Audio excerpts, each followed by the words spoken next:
best job was the one where you never go to work. And I have to tell you, there were tough days. I got tired. There were days I worked too many hours, but when I went home, I would solve the problem that I was working on. And the reason I was tired is I didn't know the answer, and I was working to figure it out. But once I walked out of there, nobody else had to come fix it. And I had the best instructor in the world, my dad. He said, you could use the car. And I said, well, that one ain't running. He says, well, you can fix it. So I go outside and I can't get it to run. He says, well, did you try this? Or this? Or this? Or maybe even that. I said, I'll go try. I'm just a young kid. So I go out there and I try these 4 things. I said, Dad, there ain't nothing wrong with them. That all works. He says, see what you learned? I says, what? He says, you know what ain't broken. Think about that. If I know what ain't broken, it just leaves less things that might be broken. I worked for General Motors for 4 years. In 3.5 of those years, I was on the road following other service reps who didn't solve the problem.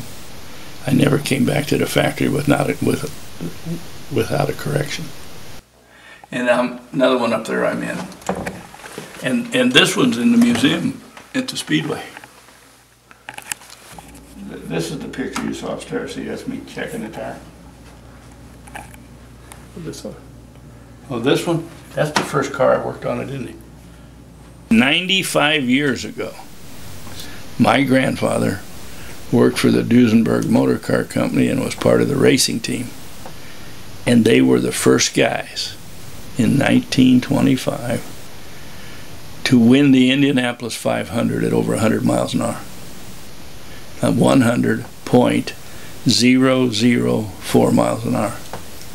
And 2 weeks ago, maybe 3 now, at Pocono, Pennsylvania, they run a 500-mile race at an average speed of 200.2 miles an hour. So it's been 95 years to run 500 miles twice as fast. My father raced with Duesenberg, and then it was there. I just knew how to do it.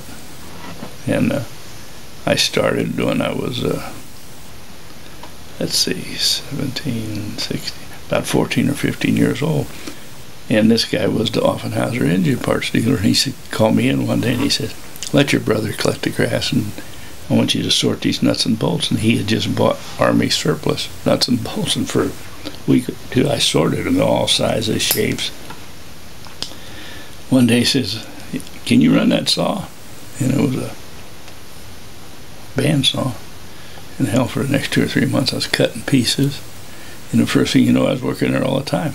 I'd sneak out of school and go work on them things.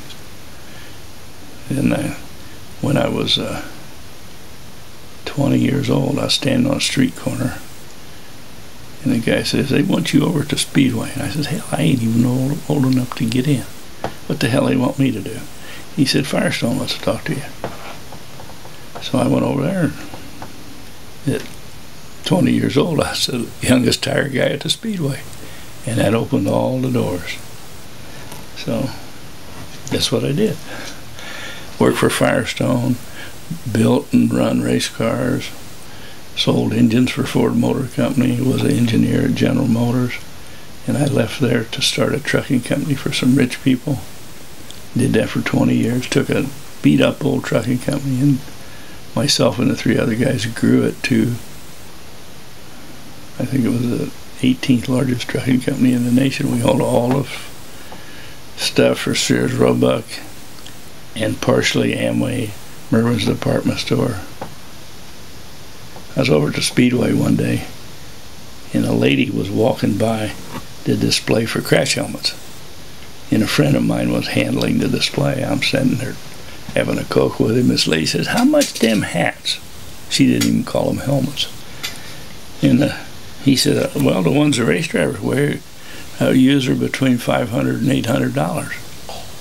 And she said, that's a lot of money. And he said, lady, if you got a $10 head, buy a $10 hat.